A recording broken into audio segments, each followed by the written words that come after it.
The Meta Quest 3 was a triumph, but the Meta Quest 4 is a transformation. We are standing on the precipice of a shift in human-computer interaction so profound that it will make the original Oculus Rift look like a children's toy.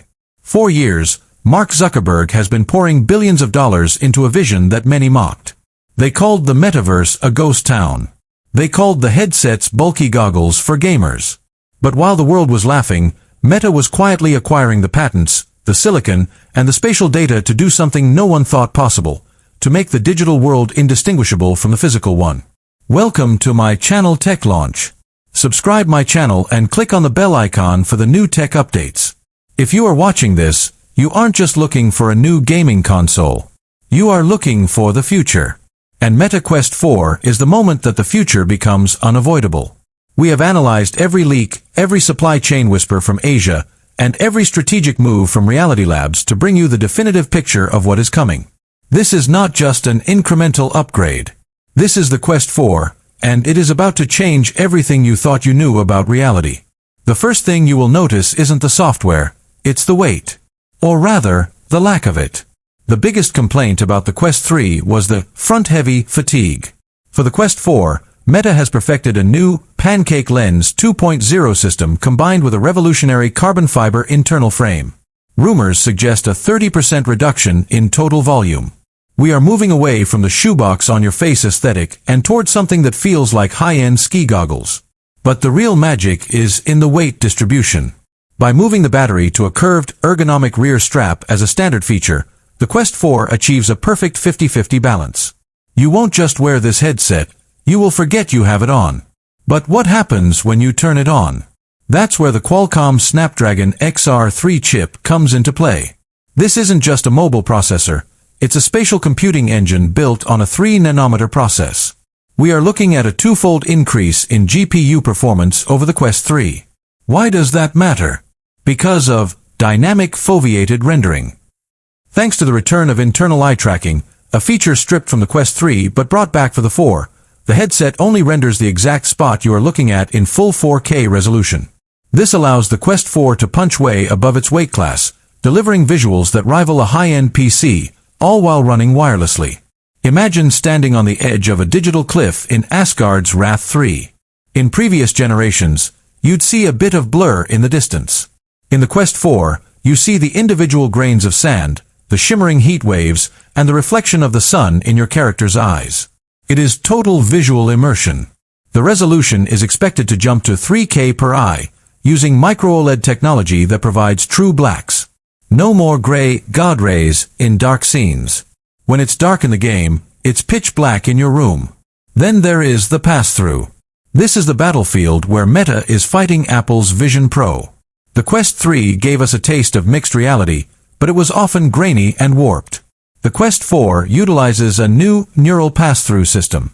By using dedicated AI cores on the XR3 chip, the headset reconstructs your room in real time with zero latency and zero warping. The digital objects won't just sit on top of your table. They will cast realistic shadows, reflect the light from your actual ceiling lamps, and even be occluded perfectly by your own hands and furniture. This is the aha moment. When you can place a virtual 100-inch screen on your bedroom wall and it looks as solid as a physical TV, the world changes. But hardware is nothing without a soul, and the soul of the Quest 4 is Horizon OS. For the first time, Meta is opening up its operating system to third-party hardware makers, but they are keeping the best features for the Quest 4. We are talking about persistent spatial anchors. You could leave a virtual sticky note on your fridge, a giant floating calendar in your office, and a virtual pet in your living room. When you put the headset on 2 days later, they are exactly where you left them. Your house becomes a multi-layered digital canvas. Let's talk about the controllers, or the lack thereof. The Quest 4 is doubling down on multimodal interaction. This means you can use the refined Touch Pro 2 controllers for high-intensity gaming, featuring localized haptics that let you feel the difference between the trigger of a gun and the string of a bow. But for everything else, the hand tracking has been elevated to a professional grade. Using new infrared flood illuminators, the Quest 4 can track your fingers in total darkness with sub-millimeter precision. You will be able to type on a virtual keyboard in mid-air with haptic clicks delivered via tiny ultrasonic transducers in the headset. Now, I know what the skeptics are saying. It's still just a toy. But look at the productivity suite. Meta is partnering with Microsoft and Google to bring full, native desktop integration. The Quest 4 won't just mirror your laptop, it will be your laptop. With the increased resolution, text is finally crisp enough to read for 8 hours a day. Imagine a workspace where you have infinite monitors, no neck strain, and total privacy in a crowded coffee shop. This is the spatial work revolution the Quest Pro tried to start, but the Quest 4 will actually finish. Socially, the Quest 4 is introducing Codec Avatars Lite.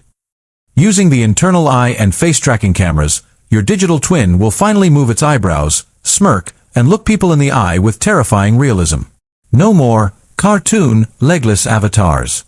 We are talking about presence, the feeling that you are actually in the room with someone who is 3,000 miles away. For the USA market, where remote work and long-distance relationships are the norm, this is the killer app. It's not a video call, it's a teleportation device. And then there is the price. Zuckerberg knows that to win, he has to own the middle market. While Apple is selling a pro experience for the price of a used car, the Quest 4 is aimed squarely at the $499 to $599 sweet spot.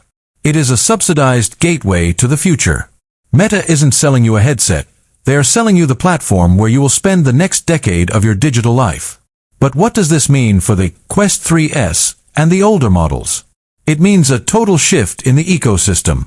The Quest 4 will be the base for the next generation of AAA VR titles.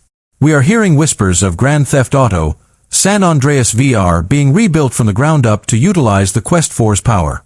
We are looking at cloud-augmented gaming, where the headset handles the immediate environment and Meta's servers render the massive, sprawling vistas. As we look toward the launch, the stakes have never been higher. The Quest 4 is Meta's answer to everyone who doubted the metaverse. It is a refined, powerful, and surprisingly elegant piece of technology that bridges the gap between science fiction and our daily reality. It's not just about gaming anymore. It's about fitness, where you can box against a world champion in your garage. It's about education, where you can walk through ancient Rome as it was being built. It's about human connection in an increasingly isolated world. The Meta Quest 4 is the moment the goggles come off and the new world begins. God rays in dark scenes. When it's dark in the game, it's pitch black in your room. Then there is the pass-through. This is the battlefield where Meta is fighting Apple's Vision Pro. The Quest 3 gave us a taste of mixed reality, but it was often grainy and warped. The Quest 4 utilizes a new neural pass-through system. By using dedicated AI cores on the XR3 chip, the headset reconstructs your room in real time with zero latency and zero warping. The digital objects won't just sit on top of your table. They will cast realistic shadows, reflect the light from your actual ceiling lamps, and even be occluded perfectly by your own hands and furniture. This is the aha moment. When you can place a virtual 100-inch screen on your bedroom wall and it looks as solid